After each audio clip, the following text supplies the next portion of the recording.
ఆదికాండం 18వ అధ్యాయము 18వ వచనం చూడండి ఆయన. అబ్రహాము నిశ్చయముగా బలముగల గొప్ప జనమగును, అతని మూలముగా భూమిలోని సమస్త జనములను ఆశీర్వదింపబడును.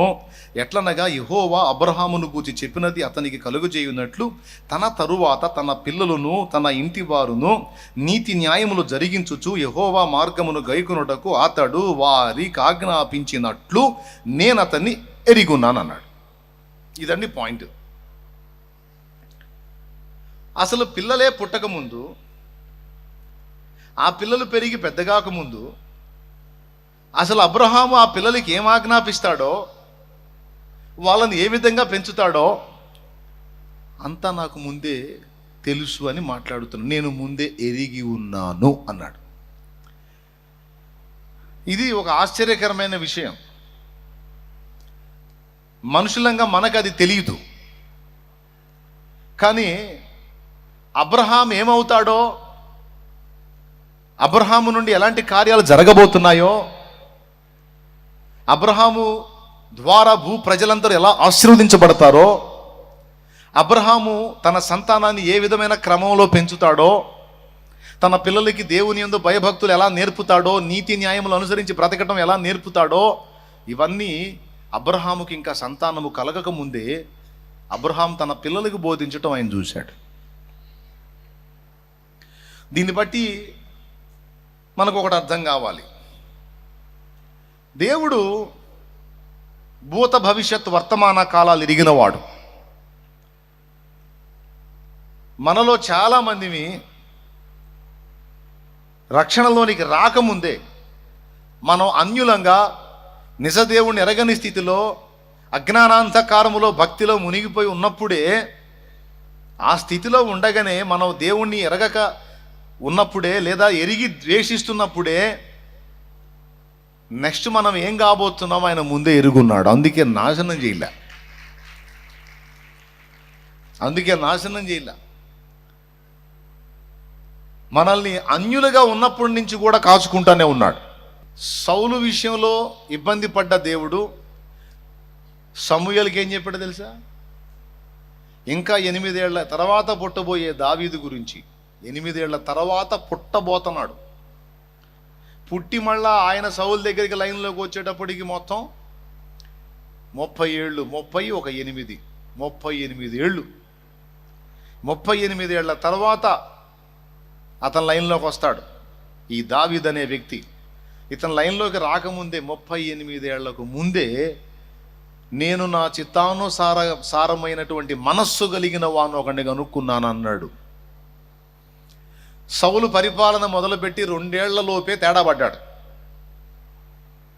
2 ఏళ్లలోపే తేడా పడ్డాడు.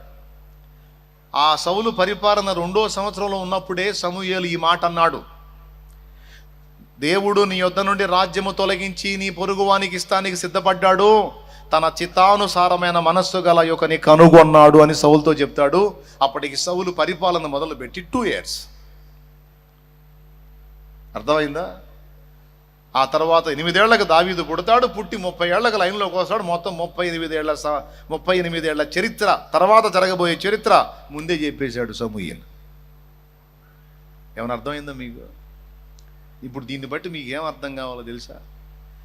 సన్నివేశాలు జరిగి గతించిపోయిన తర్వాత మన జ్ఞాపకాల్లో ఉంటాయి, జరుగుతుంటే కొంచెం అర్థమవుతుంటుంది, కానీ జరగబోతున్న చరిత్ర మనకు తెలియదు. కానీ ఆయన మనందరినీ తల్లి గర్భములో పిండములుగా రూపింపబడక మునిపే మన చరిత్రలన్నీ ఎరిగి ఉన్నాడు. కొట్టో, గట్టి కొట్టో.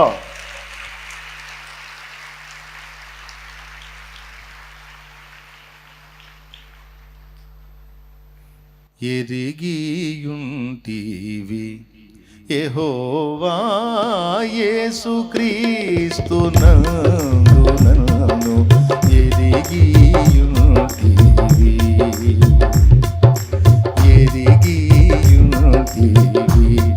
యెహోవా యేసుక్రీస్తు నందు నన్ను ఎరిగియుంటివి. భూమి పునాదులు వేయక ముందే, భూమి పునాదులు వేయక జగములు కలుగక ముందే పితయ బ్రాహ్మణు పిలువక ముందే ఎరిగియుంటివి యెహోవా యేసుక్రీస్తునందు నన్ను ఎరిగియుంటివి. స్తోత్రం. తల్లి గర్భములో పిండముగా రూపింపబడక మునుపే నిన్ను ఎరుగుదునని ఇర్మియాతో అన్నాడు. భక్తుడు పాటలో అంటాడు, భూమికి అసలు పునాదులే వేయబడక ముందు, భూమిని చెయ్యకముందే నువ్వు నన్ను ఎరుగున్నావయ్యా నువ్వు అంటాడు. అంటే దేవుని భవిష్యత్ జ్ఞానం ఎంత గొప్పదో మీరు చూడండి.